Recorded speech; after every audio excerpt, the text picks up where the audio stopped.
I'm going to give you a plot line and I want you to tell me, is this Undertale or Watchmen?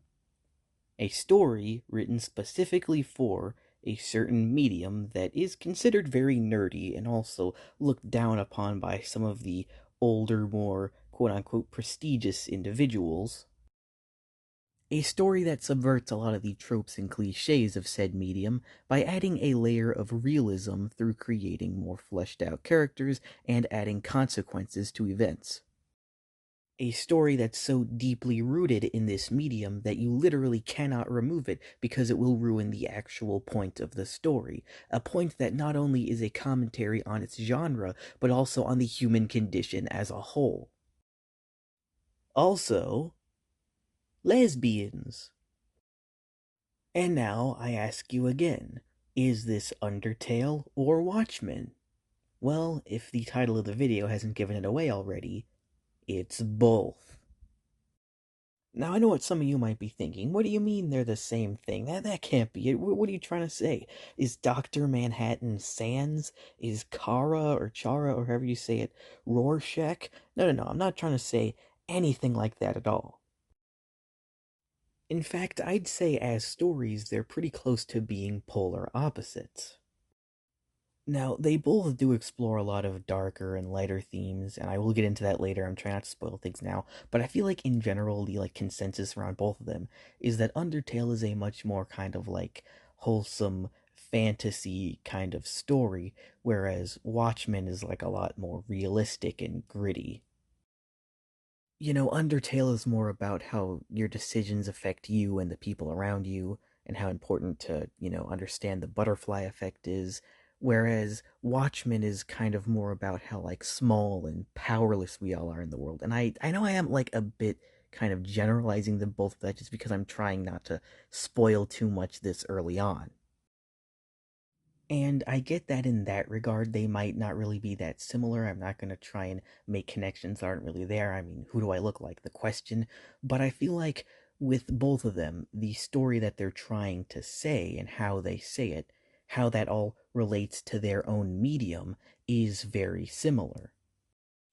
And I know that they're not the only things in the world to be subversive or do tropes differently, but I just want to make this video to go over my thoughts while experiencing them both and how these thoughts are very similar, how they relate to each other.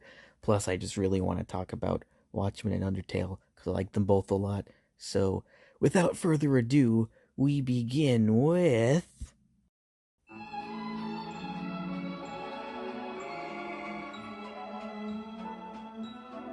in the early 1980s, DC would acquire Charleston Comics, whose lineup of characters consisted of Blue Beetle, The Question, Captain Atom, Nightshade, and Peacemaker. Now, most of these characters I'm sure you know, or at the very least have heard of, except for Nightshade, because they never use her. DC would retroactively place these heroes in a universe called Earth 4, but that's a story for a different time. Let's save the multiverse talk for later in the video. And so, incredibly prolific comic author Alan Moore would present to DC his new idea for a story, which would use the Earth 4 Charleston characters in a new context. However, DC saw his idea as a bit too dark, and they didn't really want to waste their new gallery of characters this quickly. To compromise, the cast of Watchmen were created, each one being an analog of one of the Charleston heroes. The Watchmen aren't just lookalikes of the Charleston heroes, they're critiques of the archetypal personality that the originals had. And let's just slow down for a bit, because I don't really want to, again, get into the similarities and differences now, because those are some of the themes later on. Let's set the stage for a bit first. Superheroes do not exist. They are all powerful and all good, purely a fantasy, and there is really nothing wrong with that, as they give us people in the real world hope to persevere in life. Superman, for example, is not the embodiment of America or the quote unquote American dream, rather, the embodiment of the kind of hollow promise of the American dream: truth, justice, and freedom for all. And the thing with Watchmen is that it is kind of these superheroes, but if they were put into the real world, they work as fictional characters to teach us life lessons, but as real enforcers of the law, they would not work. Now, if you're not as familiar with Watchmen, you might actually be surprised to find that there aren't any superheroes in this book. Well, of course, there's Dr. Manhattan, who's the only superpowered hero, but yeah, he's the only notable one. Everyone else is just a costumed adventurer, as they're called. The first main group of heroes to exist is called the Minutemen, and just look at them in all their Jack Kirby-esque glory. They're beautiful, I love them. But don't let their smiles and nostalgic costumes fool you. These guys were nasty weirdos. There's a lot of focus on the psychology that would motivate a person to become a superhero, and some of it is kind of messed up. You see, some heroes just kind of have a kink for it, like they like wearing costumes and beating people up. Some of them wanted an excuse to beat up minorities, because some of them were kind of racist. And then others just liked the idea of living out their childhood fantasy of being a superhero. I believe characters like Superman and Batman, and even others like Doc Savage or the Shadow, are also mentioned to be canonically fictional in this world. And most of the ones that were half decent human beings didn't really have very happy endings. Take a look at Dollar Bill with the classic cape malfunction. Maybe Edna was onto something. Incredibles really is just a family friendly version of Watchmen. The Minutemen would end up retiring for actually a very simple reason. There just weren't any supervillains that wanted to fight anymore.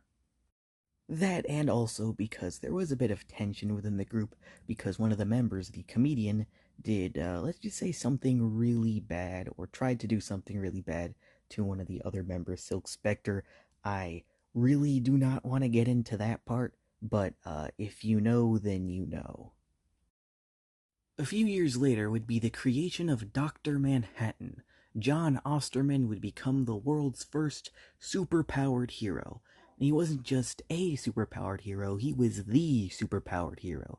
You see, he's meant to be a more realistic interpretation of characters like Captain Atom. If you really had the power to control time and create nuclear explosions with a thought, how would that really work in the real world?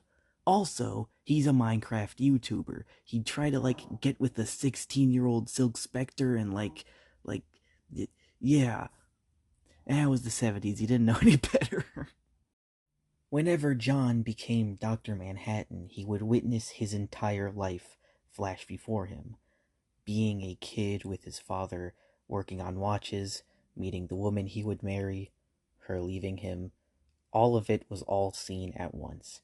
He can create any mineral out of nothing or go anywhere in all of time and space, and he still couldn't control his own life.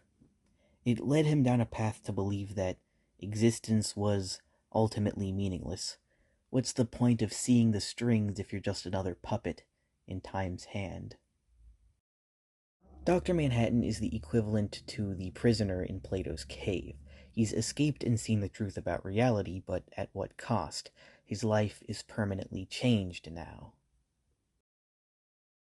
And even with all his power, he is still a human being.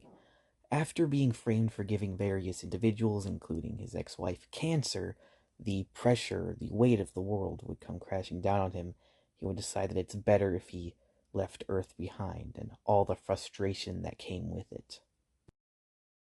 Now, this would be especially bad news bears for the US government, since for years they paraded Dr. Manhattan around, always talking about how, the Superman is real and he's American, some even going as far as to compare him to God himself. And whenever Dr. Manhattan left, America was pretty much caught with its pants down on that one. There are also some parallels with Albert Einstein, as he once said that if he had known his work would lead to the creation of an atom bomb, he would have stayed a watchmaker. Dr. Manhattan was also a watchmaker who later created a powerful destructive force. There's no way that's a coincidence. Now, contrary to what you might think, Dr. Manhattan is not called Manhattan because of the Manhattan Project. He's actually called that for a different reason, but it's still a very interesting one, where they as in the government officials, wanted to name him Manhattan because of the strong connection between New York and America. They wanted people to associate this powerful energy man with the American war machine, the American superpowers. He would also play a key role in the United States winning the Vietnam War. He would fight alongside other superhero, if you can really call him that, the Comedian, and Dr. Manhattan would hesitate and the Comedian would end up killing a pregnant woman. Now, right about now, you should be asking yourself, why is the Comedian called the Comedian? Because so far, he's been just a giant jerk to everyone. Well, the reason why is because he actually sees the world as a joke. To him, nothing really matters, and that's why it's totally fine to just go around mercilessly killing off criminals. As the years go on and time continues to pass, he becomes more and more murderous and insane. At one point, Night Owl asks him whatever happened to the American dream, to which the Comedian responds, "You're looking at him." Except living this life of apathy and destruction would eventually take its toll on him. He would discover a terrible, terrible secret, and it would completely traumatize him, peel back the layers of his tough exterior, and reveal who he truly was. Shortly after, though, he would be murdered for knowing too much.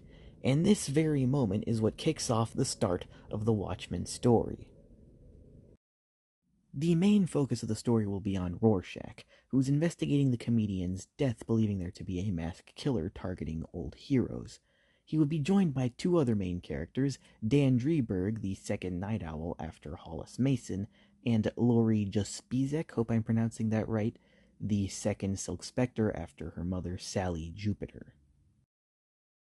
To call Rorschach a literally me Sigma male protagonist is severely, nauseatingly, an understatement.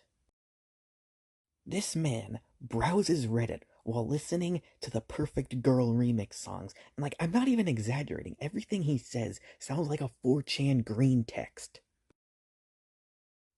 All these retarded liberals, too busy watching their pornography to lift a finger and fight against the real blight of society that's eating away at the decaying corpse of this world.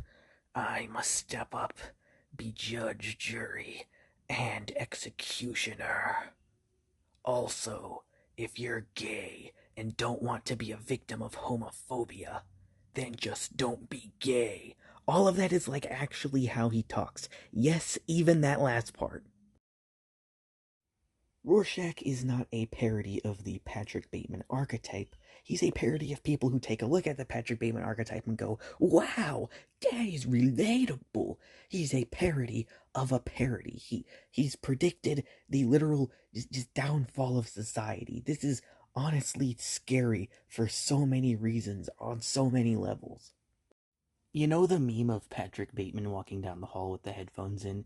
If you haven't seen the original scene and you don't know what the canonical song he's listening to is, it is very surprising. It's almost stranger than all the memes. When this came on, I was like, wait, this?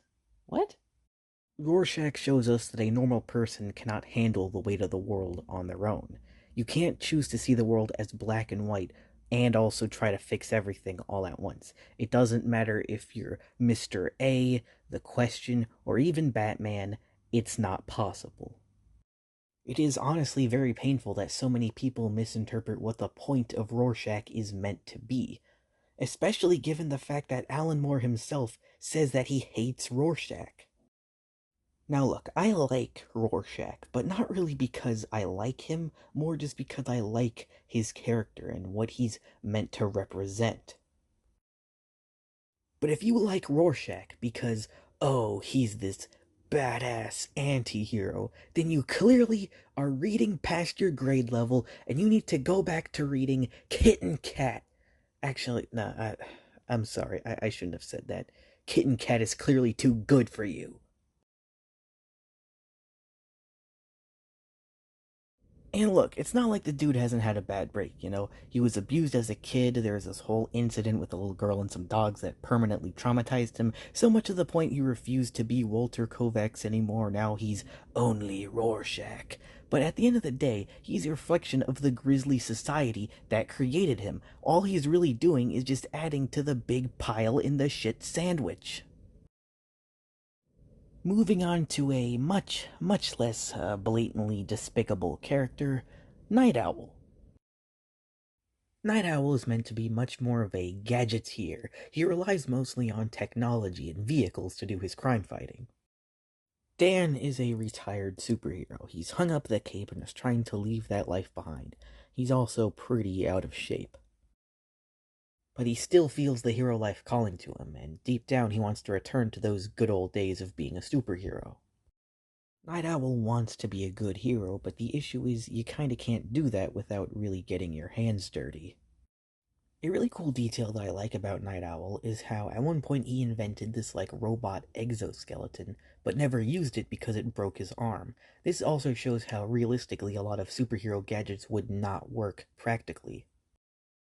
Lori, the second Silk Spectre, is somewhat of a Nepo baby, as it was her mother, the first Silk Spectre, that forced her into becoming a superhero. Lori hated this path in life, as it was her mother who was completely in control of everything. But, of course, as fate would have it, much like Night Owl, she too knew that fighting crime was in her blood, whether she liked it or not. Silk Spectre is also a commentary on how sexualized women are in comics. Then we have Ozymandias, the smartest man alive.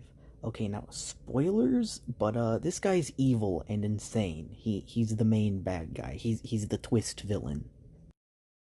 Rorschach's whole masked killer theory? Yeah, it was all BS. Ozymandias had a completely unrelated scheme going on, but he just kind of leaned into the whole masked killer theory. That way he could throw the heroes off their track. Ozymandias kind of reminds me of Homelander in the sense that he was once an actual hero, but now he's just this kind of businessman who sits from the sidelines making money. But unlike Homelander, Ozymandias wanted to actually make a change, do something big, something that really mattered. Not just beat up a few supervillains or criminals on the street, no, he wanted to fix the world. Ozymandias devises an admittedly kinda goofy plan to basically stage a fake alien invasion, that way all the countries of the world will have a ceasefire. And in the end, it works. Ozymandias succeeds at killing all these people and tricking everyone into thinking it was a real alien invasion, and all the countries actually do make peace because of this. And so the heroes decide that, well, if they expose the secret, then the world will fall back into war again. So, in the end, the villain was kind of right, and he never got his comeuppance either. And when Rorschach threatens to expose the truth, Dr. Manhattan is left with one choice: to vibe check him. Much like Rorschach with his trauma and Dr. Manhattan with his powers, Ozymandias can't handle his own intelligence. He's a commentary, a critique on the kind of smart hero archetype. That if someone were to be, Mr. Fantastic levels of smart and they saw the world and people as just statistics and numbers, and they completely become disconnected with humanity and all emotion. He shows us why you need a good balance of logic and emotion, because if you don't care about the people that you're saving, then why save them at all? Also, Ozymandias has this huge, super thought-out plan to defeat Dr. Manhattan, but once he tries it, it fails. Now, I could be wrong about this, but I think this is meant to be a shot at the whole Batman can beat anyone with prep time myth, but then again, this comic was written in 1985, so that might not be intentional, but that is still a really interesting kind of thing to think about, where like, oh, realistically, no, Batman could not beat Goku with enough prep time. At certain points in the comic, we are shown a character reading a comic book called Tales from the Black Freighter, which is about a haunted pirate ship that turns people into zombies whenever they join the crew or whatever. The story is about an unnamed protagonist as he embarks on a hellish journey to rescue his family from the Black Freighter. After many horrific actions at sea, including cannibalism even, he arrives at his hometown to find that it has been taken over by the Black Freighter pirates, so he attacks who he believes to be intruders in his home. Only he then finds out that his town actually wasn't captured by the Black Freighter pirates, and there were no intruders in his home. That was just his actual family. The tale of the Black Freighter parallels the main story of Watchmen by showing how the corrupt nature of the world can taint and ruin good intentions. Sometimes, even when we think we're doing the right thing, we can actually be harming a lot of people. And this point is perfectly conveyed during the final moments of the Squid invasion, where we see a couple getting into a fight, and all the side characters from before, all the nameless background civilians, the cops, the therapist, they all kind of get together to try and break up this angry couple that they've never met before. It actually shows us that maybe there's some hope in humanity, that maybe things can turn out better, but before we can really see what happens, it's all snuffed out by Ozymandias and the Squid. But the Black Freighter isn't just a thematic parallel, as the author of the story does actually tie into the main plot and everything, and Ozymandias' plan and everything. I'm not going to get too much into that because I think that part is, again, kind of goofy. Before I close out my segment on Watchmen, I just want to gush about this series' world building, the amount of attention to detail. Between every single issue, there is a newspaper or autobiography or police report or something that details the events from a different perspective. And these are very interesting because they provide a lot of depth to certain characters, as well as providing extra context to the kind of time period, because some of them are set in different time periods as well. It's very unique and definitely heavily utilizes the comic medium for it to work. The comic also has really great cinematography, if you can call it that. Scenes are often lined up alongside each other. It kind of reminds me of The Fifth Element, kind of. It did that sometimes.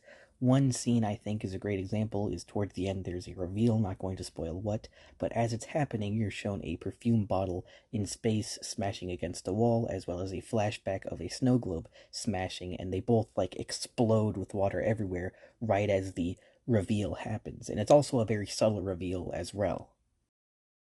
But I think what I really love about Watchmen is that, admittedly, I went into it kind of cynical, just expecting it to be like an edgy, nihilistic gore fest, being like, superheroes cringe, ugh.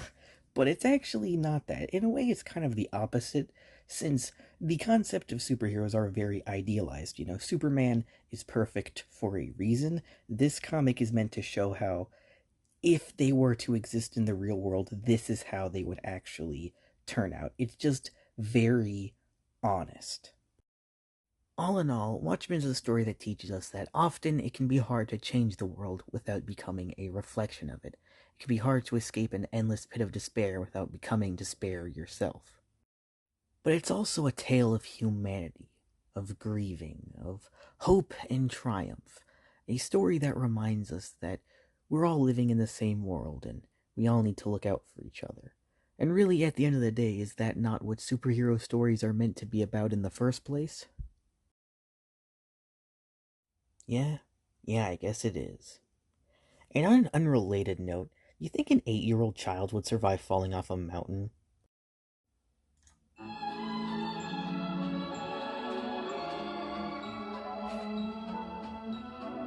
Undertale is a 2015 RPG video game created by insane asylum patient Toby Fox. Now, believe it or not, though, Fantastic Mr. Fox wasn't always a game developer. Toby Fox's first major accomplishment would be creating the Earthbound Halloween hack, which was a ROM hack for the Nintendo video game Earthbound. It was initially released as part of the Starman.net Halloween Fun Fest. Despite what you might think, Toby Fox is apparently not actually a very experienced programmer or video game coder. He's much more of a music composer.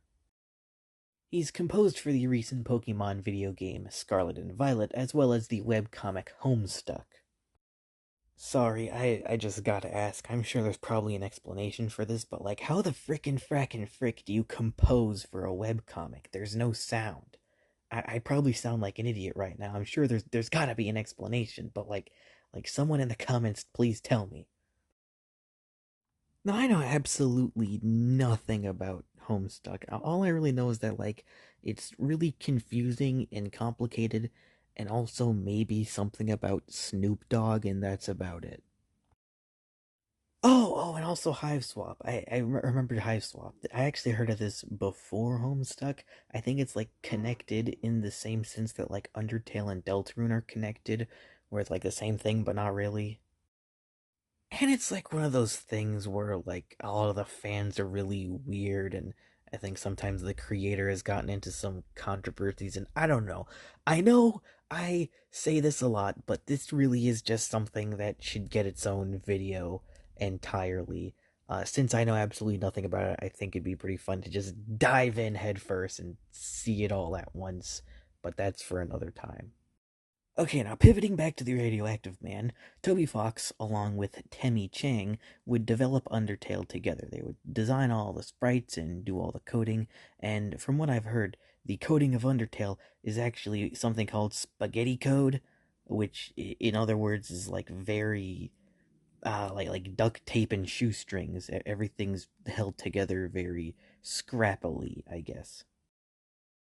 I'm no game dev, but I think it works really fine. There's no like bugs or like, broken areas or anything like that. Everything does work pretty fine. In fact, there's actually a lot of detail put into the code of this game.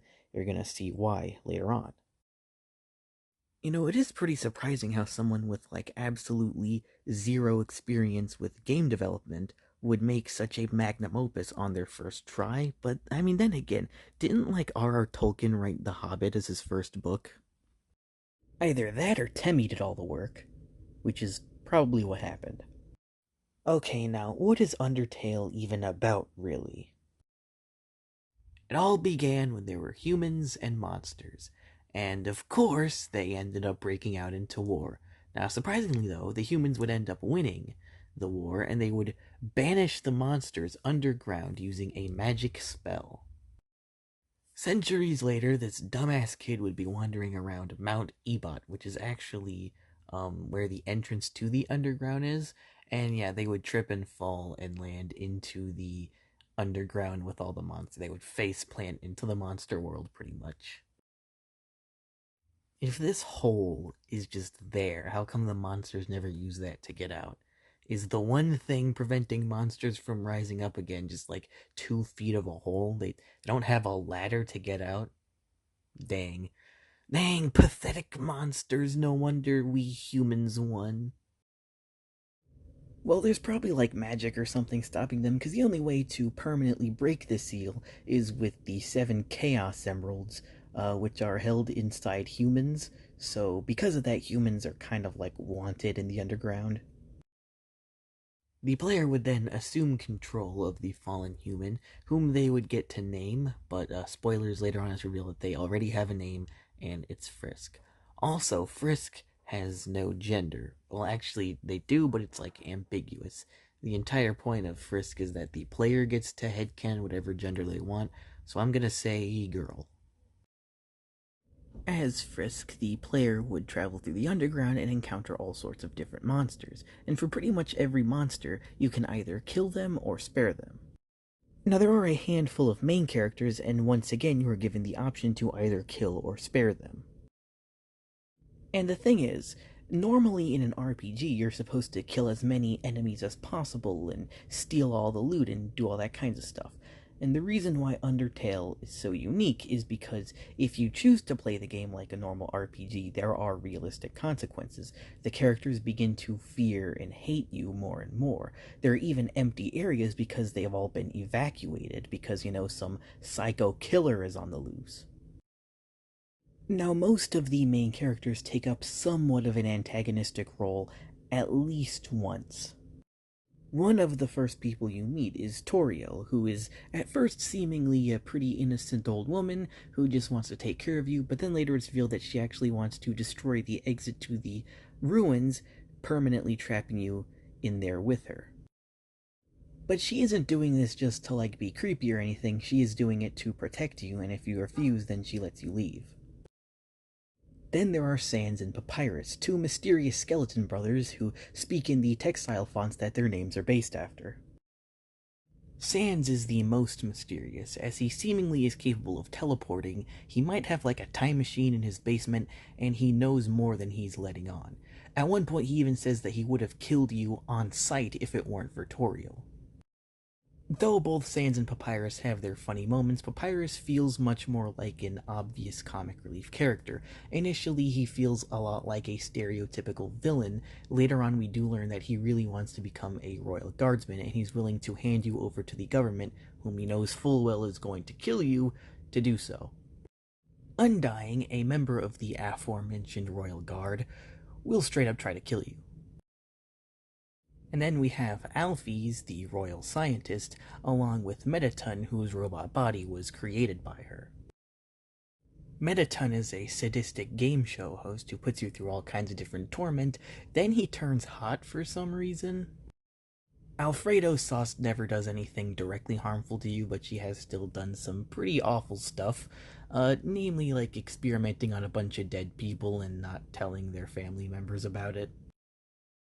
The guilt of doing so even drove her to almost off herself. And finally, we have King Asgore Dreamer, the ruler of the monsters. Asgore is determined to free his people from the underground and exact revenge on humanity. He already has 6 of the 7 human souls, and Frisk is the final soul to kill. Each soul has its own power and is representative of a different trait. The yellow soul represents justice and allows you to shoot targets. The green soul represents kindness and fittingly acts as a shield. The orange soul represents bravery, and this one's power is a little confusing because I think it's something with movement where you have to keep going. I don't know, my research kept telling me different things. The blue soul represents integrity and makes the soul really heavy. The Scion soul represents patience and works kind of like opposite to the orange soul, where instead of you have to stay moving, you have to stay still, which I think the reason why Scion and orange are kind of confusing is because they're powers that your soul itself never uses, but other, like, attacks of it are used on you. I know it's confusing. The purple soul represents perseverance and only allows you to move in certain directions. The red soul, your soul, represents determination, and I put this one right after perseverance for a very specific reason. You might be thinking, hold on, aren't those the same thing? Well, kind of, but what I think the difference is meant to be is that perseverance is more, like trying and continuing on and whatever, but determination is quite literally the power to bring yourself back to life, or like kind of time travel back to your last save point. Like, it's a little more literal in the sense of you keep on living. Each soul also has 2 items associated with it, one weapon and one piece of armor. This kind of shows the difference between the genocide and pacifist route, where in the genocide you have to use all the different weapons, and the pacifist route you can use all the different pieces of armor. It also kind of shows the personality of each soul, like for example the green kindness soul has a frying pan for its weapon and a stained apron for its armor, implying that the kindness soul was like a chef. Anyone who's ever played a video game before knows what a save point is. A lot of games save automatically now, but back in the olden times, you had to manually save. And I'm sure many of us have, shared that experience when, you're playing Mario and Luigi's Dream Team and you realize you die and you realize that last time you hit one of those boxes was 8 hours ago and now you gotta start over back at the bottom of the castle. But anyway, in the universe of Undertale, save points canonically exist, and you access them with the Red Soul. And every time you save and reload your file, you're not just, resetting the game, you're canonically going to like a different timeline pretty much. Because in Undertale, there are a bunch of different timelines and universes. There's its own multiverse. I really like the way the Undertale multiverse works, where usually stuff doesn't interact with each other. If you've never heard of the multiverse before, you don't really know what it's like, just, watch a Culture Club music video, you'll pretty much get the gist. And here is when we enter Flowey, the main villain of the game. Now, Sans is implied to know more than he's letting on. Often whenever you reset the game and go back, it's hinted that Sans, knows something, he remembers. There's definitely more to him than, what meets the eye. But Flowey, on the other hand, is kind of the equivalent of if an NPC in a video game were to have the same file saving capacity as the player. And Flowey has gone back and reset and relived life over and over again so many times that he's pretty much lost it, and now he's an insane, psychotic serial killer. Also, Flowey may have subconsciously influenced the creation of a Lenny T puppet. But who is Flowey really? How did he go from being a normal person to looking worse than one of my digital media class projects? Flowey's name was once Prince Asriel Dreamer, the son of King Asgore and former Queen Toriel. Throughout the game, you're actually misled. Your character, Frisk, was not the first human to fall into the underground. Obviously, there were 6 other souls there. The actual first human was Kara, who became adopted by the royal family and was siblings with Asriel. Apparently, they don't have EpiPens in the underground because Kara would then die of a allergic reaction. Now, brace yourself for this next part because this is going to be a lot. Asriel wanted to bring Kara back to the surface and bring them back to their hometown before they died again, so their souls merged together and they crossed through the barrier, I'm guessing crossing through it without breaking it, but then the humans would see them and go, ew, gross monster, and start attacking them. Kara would be like, let's fight back. Asriel would be like, no, let's not, and so they would both die right then and there. Real quick before I mention this next part, only humans can make determination. Monsters can't, because if they try to, they'll melt. And also, whenever a monster dies, they turn to dust completely. They don't have bodies, nor do they have blood. And remember when Alfredo Sauce was doing those experiments on the dead people? Well, she was trying to give monsters the ability to make determination, and so she injected a bunch of it into one of those flower things that Kara was allergic to, but it had Azriel's dead dust on it, so that thing came to life and became Flowey. And now that you've got all this extra context, let's go back to that Asgore fight, shall we? Before the final showdown, Sans appears at the Judgment Hall to assess your journey thus far. Here we find out about the L word, love. Only not that love, in fact, quite the opposite. You see, you know how in video games, whenever you kill an enemy or whatever, you gain XP, you grow more powerful, and you hone your skills. Well, in the universe of Undertale, it's revealed that level, or love, actually means level of violence. The more you kill, the more psychotic and evil you become. It's a new spin that kind of paints a very common video game trope as actually very horrific and awful. And if you get the true pacifist ending, Sans congratulates you on not harming a single soul over the course of your adventure. Asgore refuses to step down. He even destroys the mercy button on the menu, preventing you from trying to reason with him.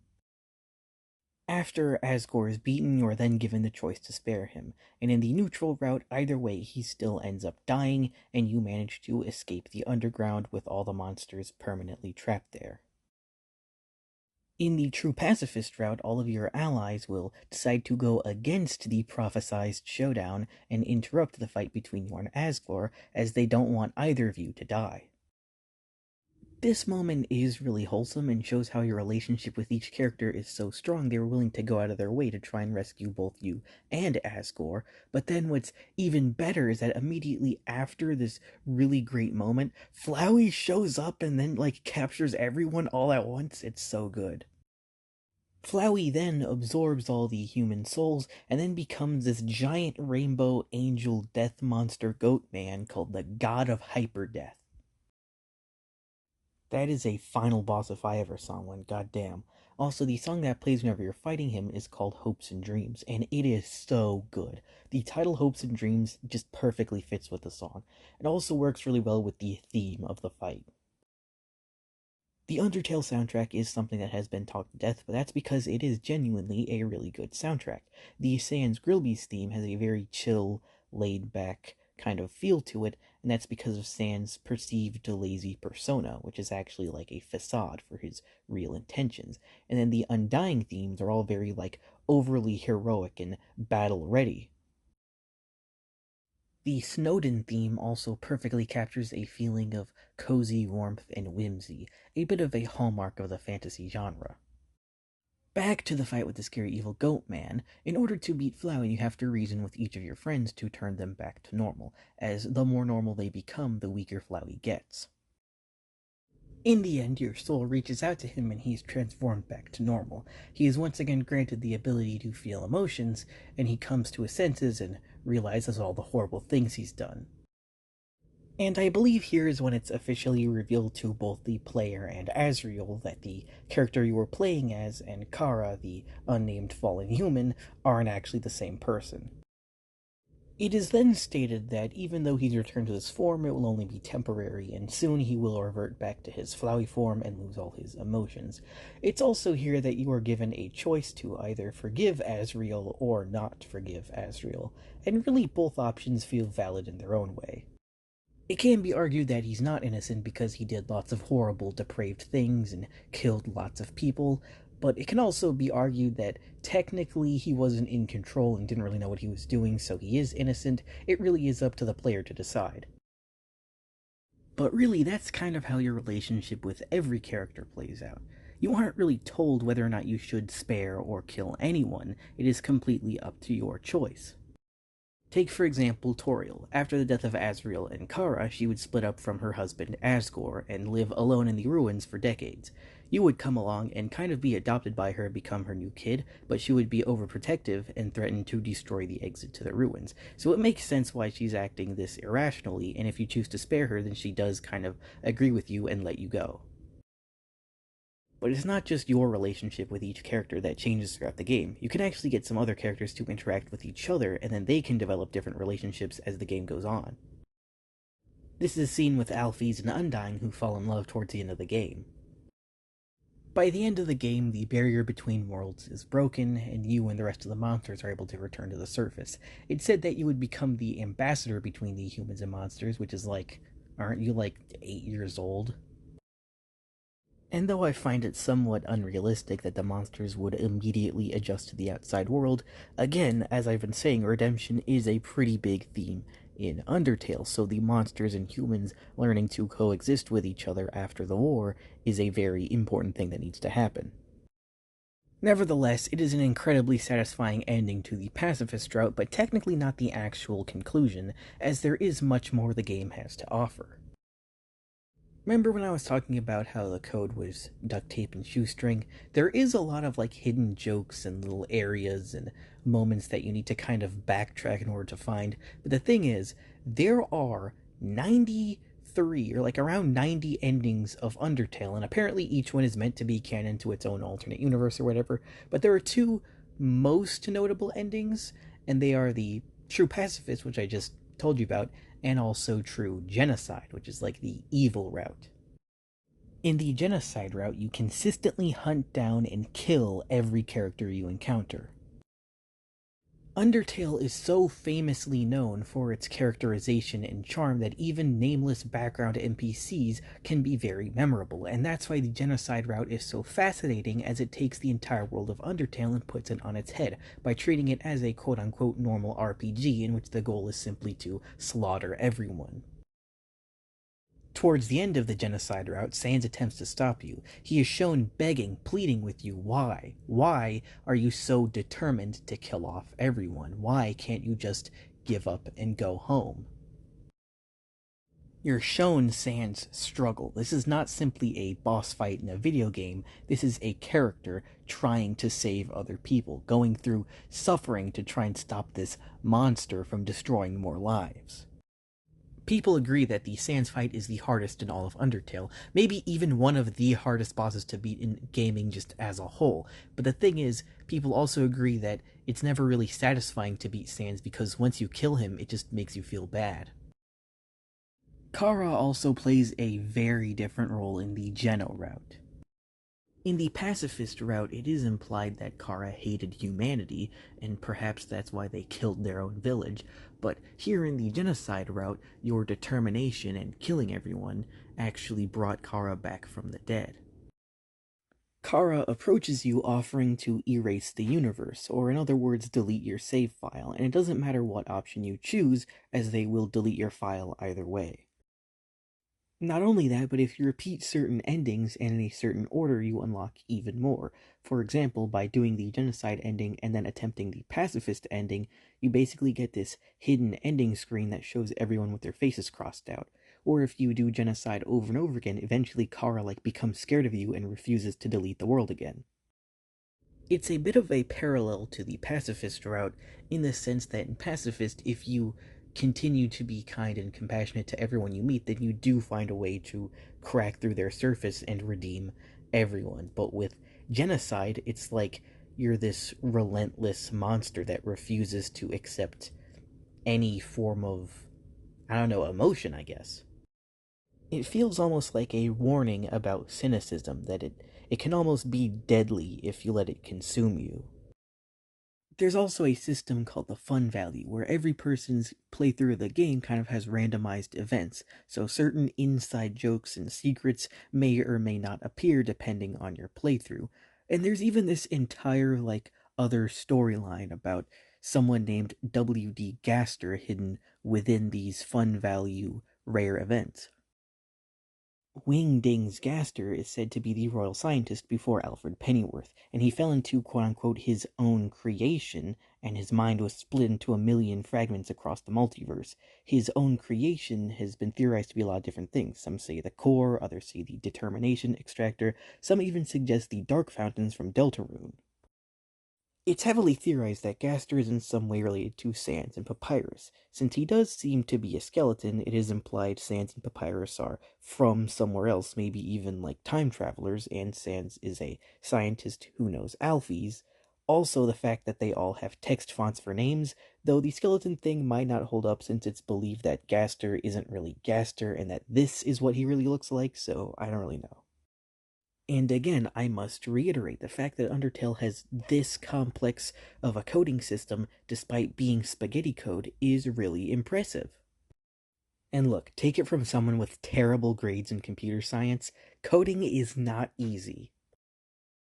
Whenever you take a step back and look at the story of Undertale as a whole, it can be pretty jarring. There's a heartfelt moral about humanity and empathy. There's a subversion of the typical tropes and cliches of RPG video games, and there's a hidden storyline about a mysterious man who talks in hands who vanished out of nowhere. And it can be a lot to take in, but all of these do still tie into the same central point of Undertale, and that's that it's a video game. But what if we took that away?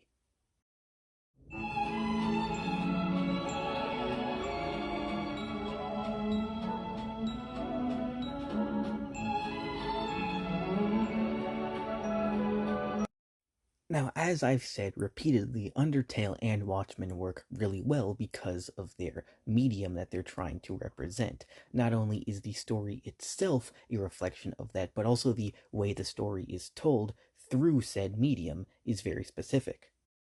However, this comes with a great Achilles heel, as because of this, these stories can only really work in their original format. Look no further than the 2009 Watchmen movie. Alan Moore hated the idea of a Watchmen movie, but that makes a lot of sense when you consider the fact that he was already pretty stingy about his adaptations anyway.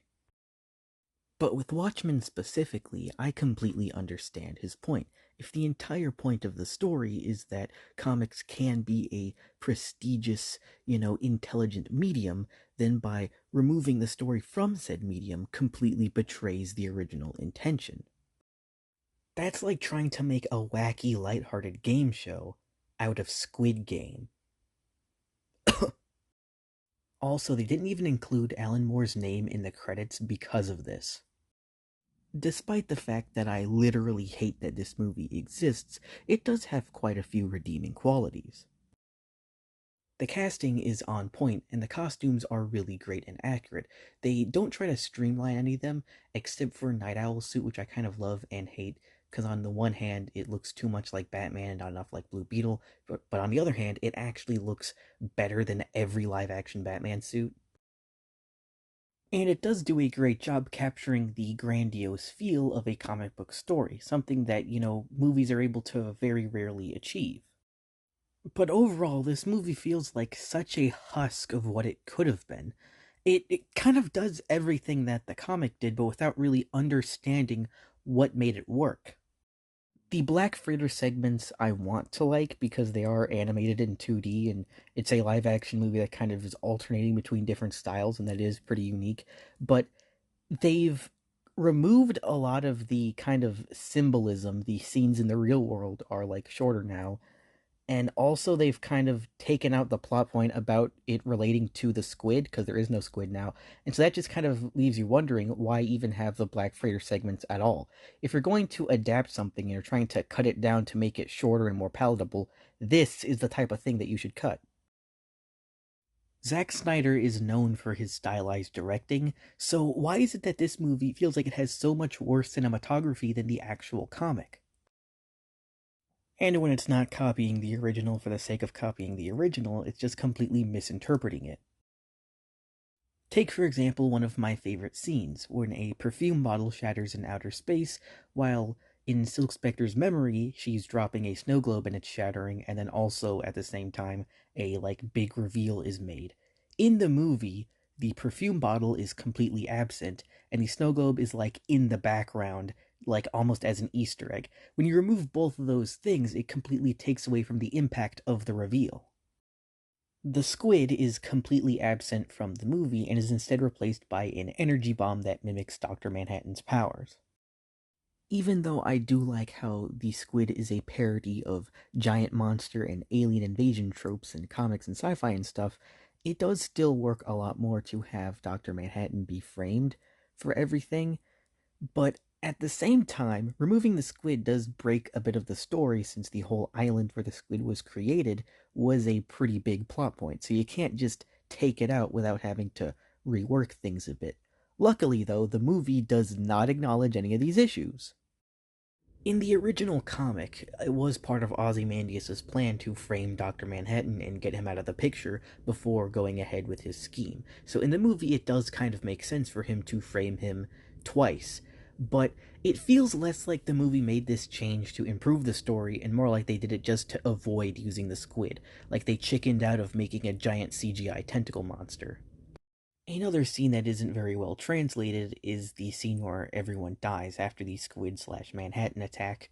Basically, as you know, in the original, there's all the people trying to get each other to stop fighting, but in the movie, most of those characters aren't even present, so it's again not really as impactful because nothing's really happening, and it still kind of tries to send a message. It's just not really as effective. We're never really shown that, killing off a large portion of humanity is a bad thing like how we are in the comic.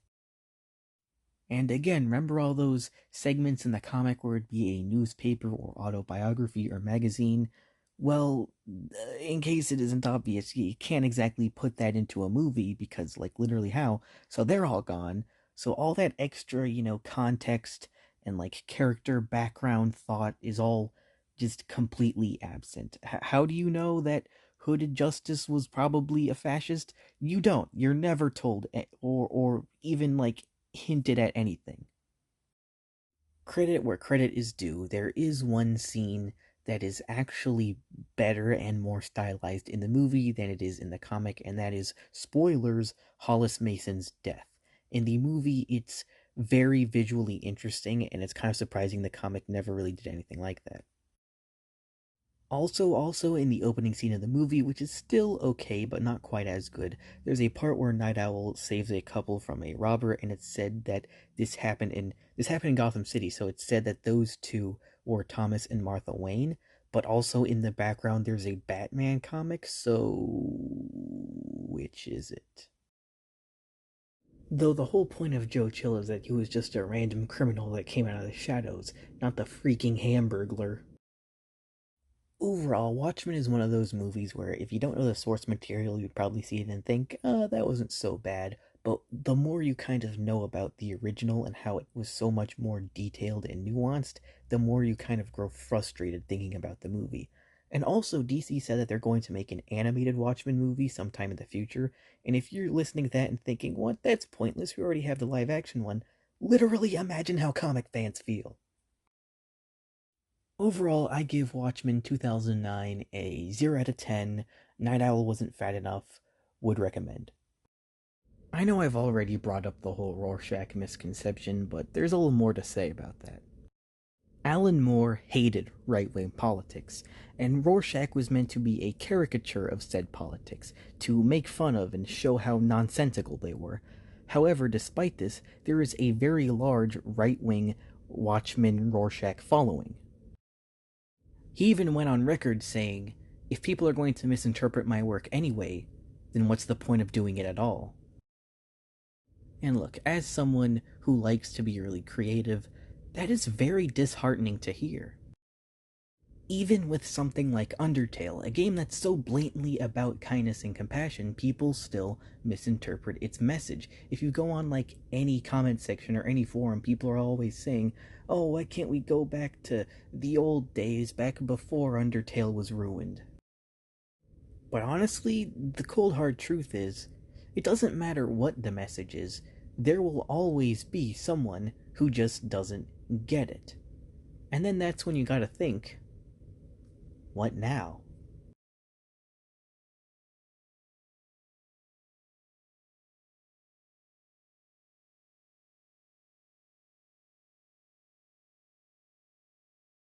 Okay, can I just like say this for a sec? There is something that has fascinated me for a very long time. Something so complex, I don't even know where to begin. So I guess uh I'll start at the start. In the year 1961, this man right here stormed into his home and declared that he was done writing comic books. He hated what the medium had become and no longer wanted any part in it. His wife Joan would encourage him to write one more comic book, this time exactly as he wanted. The new comic would turn out to be a huge success, and over the course of many, many decades, he and his company would rise to the top of pop culture recognizability. That man's name was Stanley Martin Lieber, better known by many as Stan Lee. Said comic was called The Fantastic Four, and was different from other superhero stories as these characters weren't pure good, they were actually very flawed. Their powers weren't gifts, they were more curses that ruined their lives. Stan would continue to write characters in this similar vein, and would even use them to push more progressive ideas in his stories. He would even write messages to his readers, often thanking them for buying the comic, and would sometimes even vent about his frustrations, including social issues, sometimes even racism. Now, I'm not trying to add to the Stanley fetishism that's already way too common, as much like one of his own characters, he was a very flawed individual. Jack Kirby once compared working under Stan Lee to being in a concentration camp. A little messed up, I know.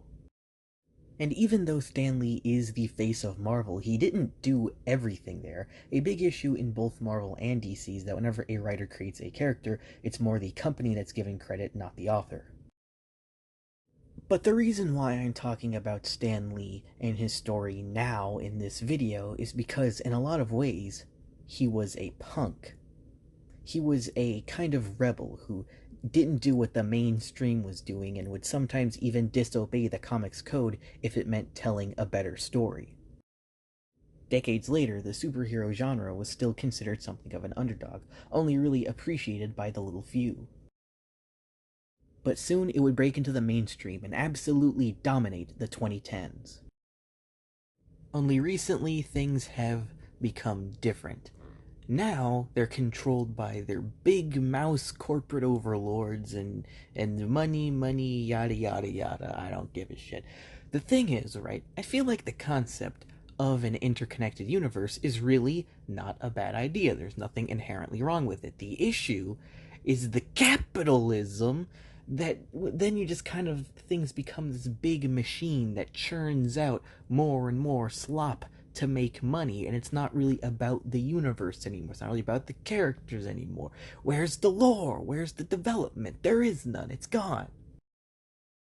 And all this parallels this kind of trend in fictional stories. If you've ever seen a, like, just anything, right?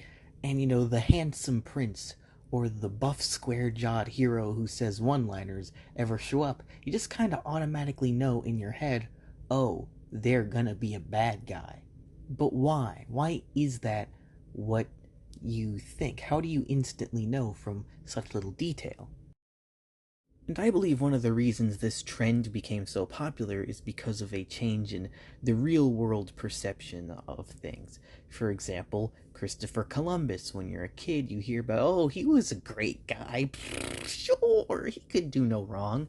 Then you get older and you find out he did a lot of wrong, in fact. Or another example, the Salem witch trials. Maybe back in those days people were like, ah, look at these brave heroes ridding our town of those unholy witches. And then now we're like, that was kind of messed up. There were no witches.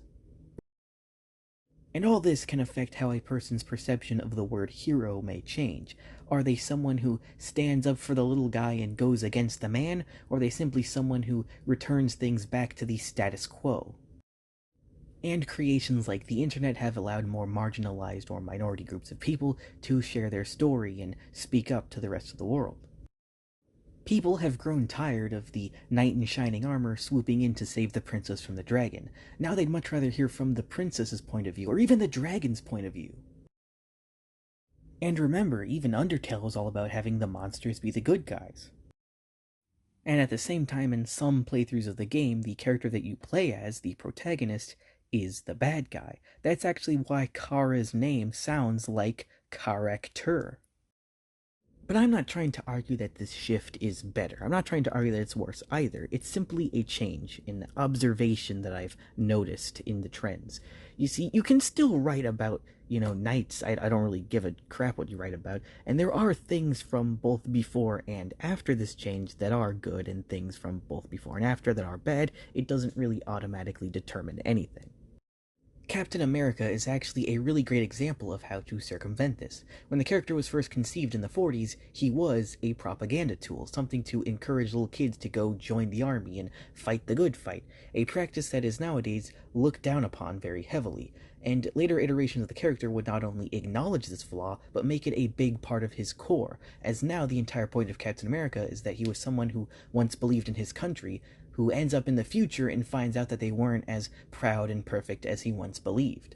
Another example of this, and stick with me here, Santa Claus. It is easy to look at all the Black Friday and shopping and whatnot and just go, capitalism sprite. I don't like him, he's fat and old. But if you kind of peel back the layers of everything and look at Santa at its core as a message, then it's really not bad. Imagine if someone did donate to a toy drive every year in the name of giving. That is really, not a bad thing.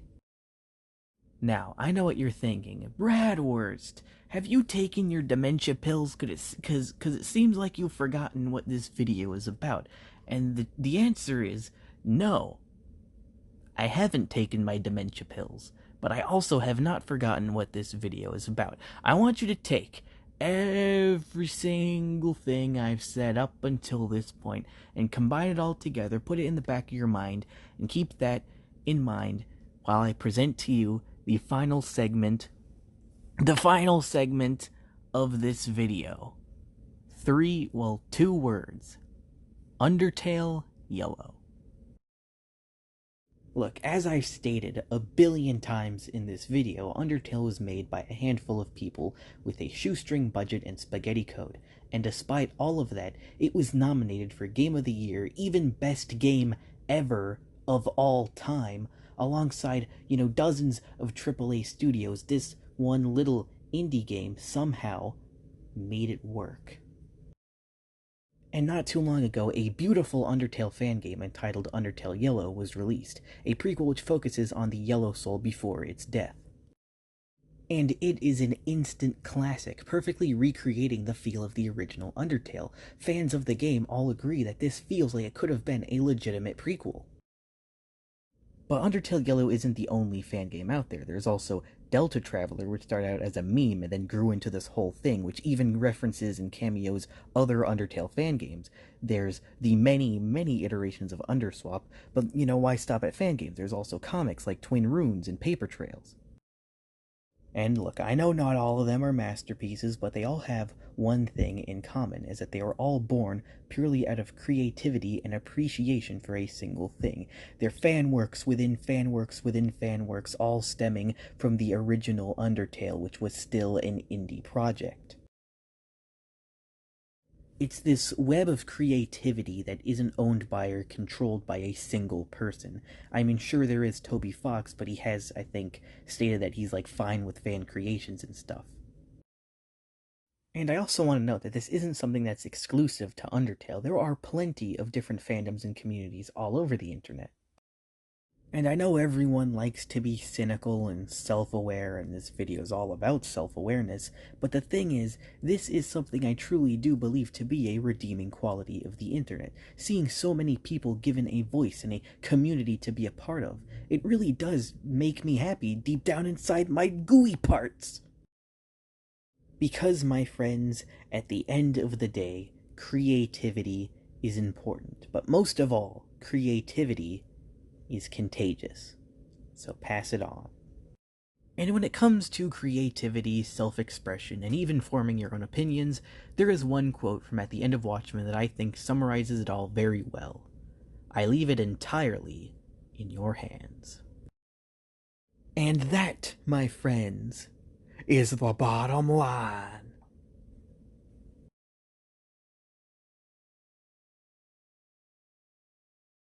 Ah, what a satisfying conclusion to a wait a minute.